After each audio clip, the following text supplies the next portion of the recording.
Hi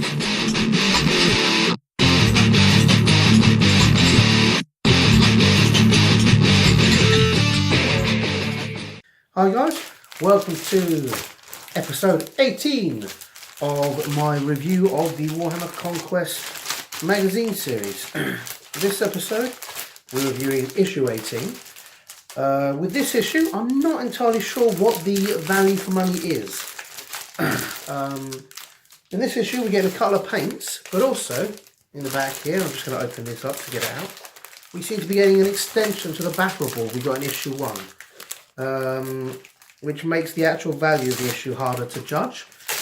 These battle boards, if anybody got the first issue, you'll be aware the battle board was good quality and quite cool. First off, we're getting Rakarth Flesh, which is actually quite a nice kind of beigey grey. It's actually very good for having some of the nastier colours. And Mephiston Red, which frankly is your basic bright red, similar to your Go Faster Red of previous editions. Rakarth Flesh, slightly more specialist, but frankly you're going to get a lot of mileage out of Mephiston Red, whether you're painting eye visors or sights or anything else. As you can see on the cover, eye visors there, you can see they're pretty much bright red. Now this is thick. Let's see what we got here. Oh, this already appears to be, this is substantially bigger than the previous board, or at least it feels it to me. I'm not sure how big the previous board was. I'm pretty sure the previous board wasn't this thick, but you can see what we've got here is a crated version and a non-crated version of Imperial Sector. So that's really cool. The as you can tell, the cardboard is quite thick, not going to last forever, but frankly that will fit on pretty much any battle board. Even if you're just using it yourself, it's not bad. It's a reasonable size for a kill team board. Or if you like me have a 6 foot by 4 foot table of your very own, you can quite easily lay that across to create an Imperial Battle Zone in whatever board you're doing. My board's a sort of forest jungle board kind of thing, or at least it will be when I get it done. So having an Imperial sector just sat on there where I can sit the buildings would be quite cool. So yeah, that looks quite useful. Not sure how much that increases the value of the magazine, but certainly it makes up for just getting these two paints. These are worth about $250, $275 each, depending on where you go. I tend to get them on at $240.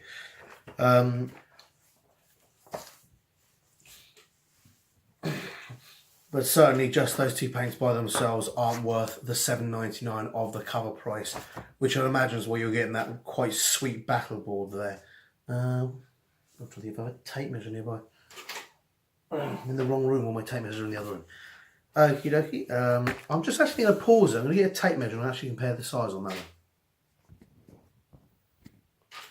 one. Right, I'm back. The board measures 34.5 inches by 22.5 inches, which is not quite, but near enough perfect for kill team. Couldn't find the old board. I've tidied it away somewhere. Unfortunately, I can't locate it. I'm actually looking to see if I put it anywhere in here. But I'm pretty sure that's bigger than the previous board they got. It certainly feels quite a lot bigger and quite a lot thicker. However, either way, it's another fairly solid battle board which you can use.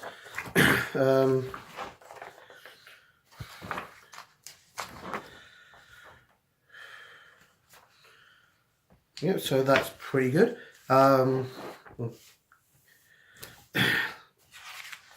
So let's get to the main thing.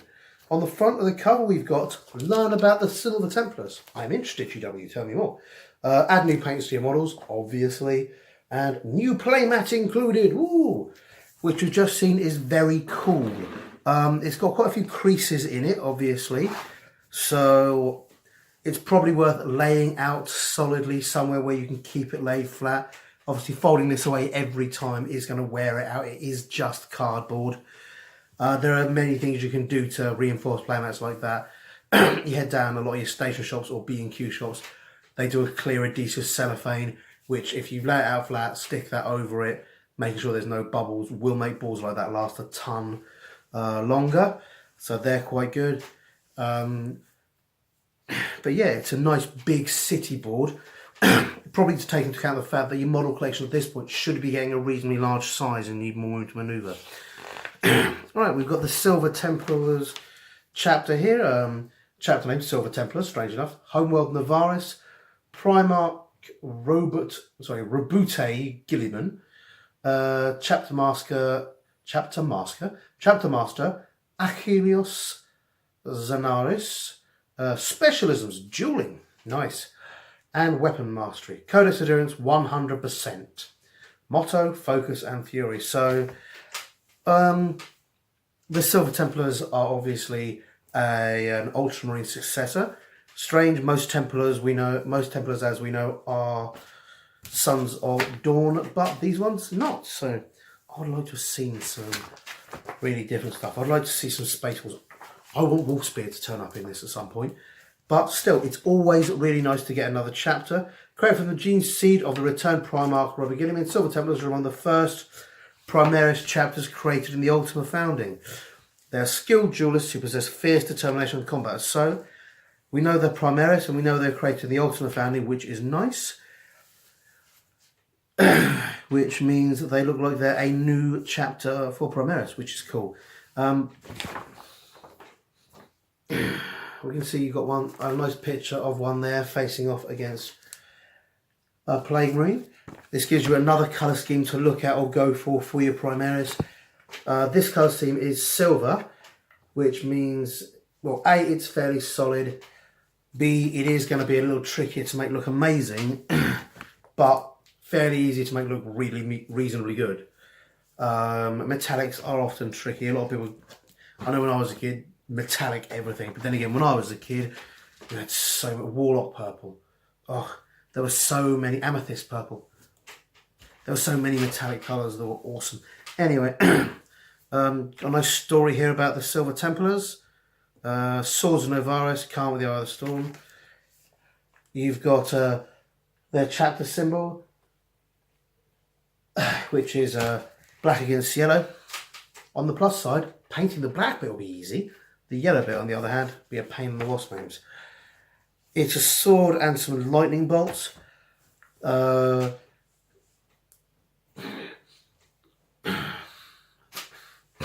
You might be able to cut up some of the transfers from the standard ones, you know, Dark Angel's sword and maybe some lightning bolts from others to get a similar effect, but you may have to freehand it.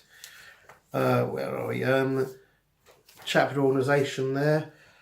Here's the hint: if they're 100% Codex adherent, it'll be the same as the Codex. You got your companies there with your shoulder bands. In case you don't know, the piping around a Marine's armour tells you what company it's from.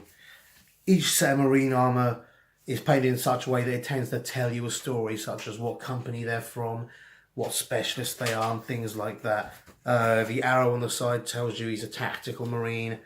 The black tells you he's from 5th Company, and the V1 there tells you he's from the 6th Squad. That makes no sense. Or am I getting that wrong? Oh no, sorry, the red of the knee pad, in this case, tells you he's from 3rd Company, which is fair enough. Possibly because they just want to go with black trimming there. Battlefield rolls, standard battlefield rolls, we can see there for the Silver Templars. I hope they do a thing where they show you how to use transfers, because transfers are not as easy to use as you'd think. It's got your helmet colours explaining there. Again, red for sergeant, white for veteran, red and white for veteran sergeant, and the red and white stripe for lieutenants. I actually reversed that with the Shadow Wolves I was using, because I found the reverse colour seemed to actually look a little cooler. Because where the purple has a certain redness to it, I found that using the white and then the red in the middle gave it more definition. But yeah, it's got all the colours there, telling you the ranks, telling you the various meanings of their symbols, and as I said, you can literally read a Marine's armor like a storybook, and it'll tell you where he's from, what he specializes in, what company he belongs to, and what his rank is. Like any military uniform, really. So that's really cool. It's a lot of detail of that I really do like in 40k. It's very there's loads of little details that turn it from just being another sci-fi world, another sort of sci-fi worldscape, into something really, really special. You can see every tiny detail, and that's the advantage of sets of lore that have been built up over decades. We got a nice thing here describing the bolters. There's the Space Marine weapon, why it's cool and why it's awesomes.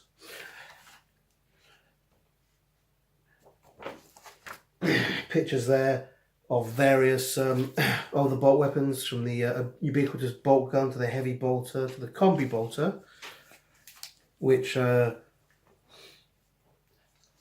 it's worth noting, if you're a Primaris player, you won't have seen any of these bunnies. You've got the bolt rifle, which you'll get, the storm bolter, which I don't think we've got any of, the bolt pistol, and the assault bolter. There are, of course, more bolt rifles and bolters, but primarily that's Primaris, and you've got various types of bolt pistol which are Primaris, but they're fairly similar. But yeah, a lot of these are actually the older types of bolter rather than the bolters that Primaris use. Being as last week's episode, despite having a Hellblaster in it, focused primarily on the aggressors, this week's giving you the Hellblaster, the Primaris plasma weapon, which is really nice. Gives some bases on fire support squads, and some more there. Got a nice battle story there. Again, the standard combat of Ultramarines versus Death Guard. More story there, and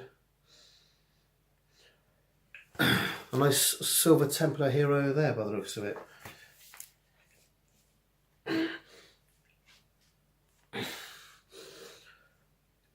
Here it's showing what your collection should be at the moment.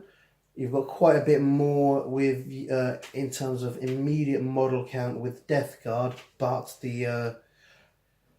your Marine model count, your Marine models are going to be tougher. If you've got the stuff at home, you already know this, but it's already looking like a little army. It needs a few more bits and pieces, I think, but frankly, you've already got a fairly solid battle force going there. To be honest, I haven't actually looked at them by themselves. I already have a Primaris force, and most of these guys have been base coated black and stuck in with my other Primaris army, so I actually haven't had a chance to look at them by themselves. They could have been absorbed, if you will. It's got you using the new paints. As I say, Mephiston red is a fantastic red. Where you're painting over the blue there is going to hopefully absorb some of the brightness and give you a deeper, richer red. But then you can wash over it with either of the washes you've got if you want to. They're adding details here and here. Already adding bits and pieces in. Painting your seals and various bits there.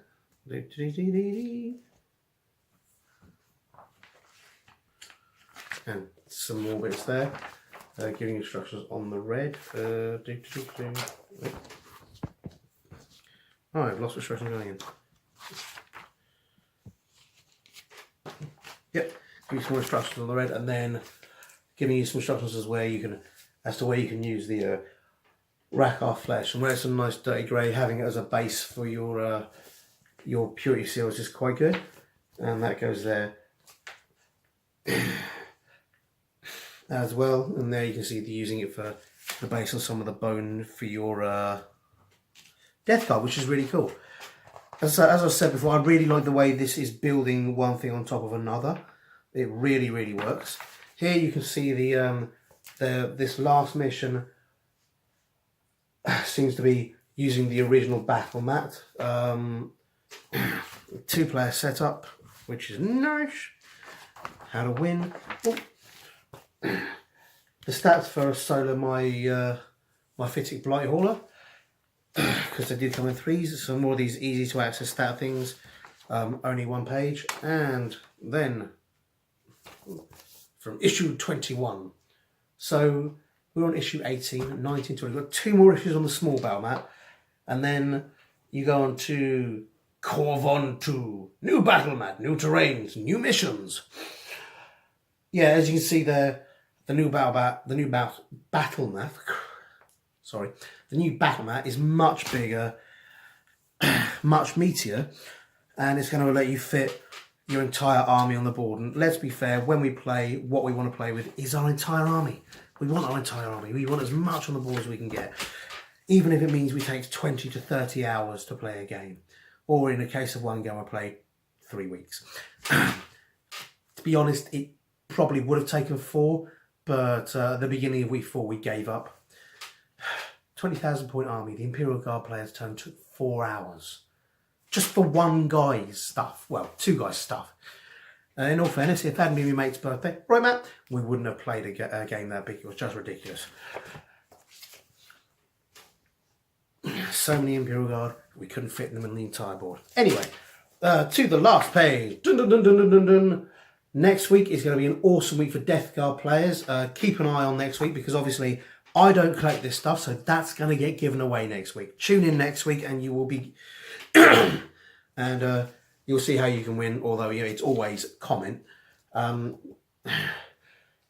So watch next week, leave a comment, and you'll have the opportunity to win these guys, which are the first set of guys. You've got Felthius and his Tainted Cohort, who are very happy.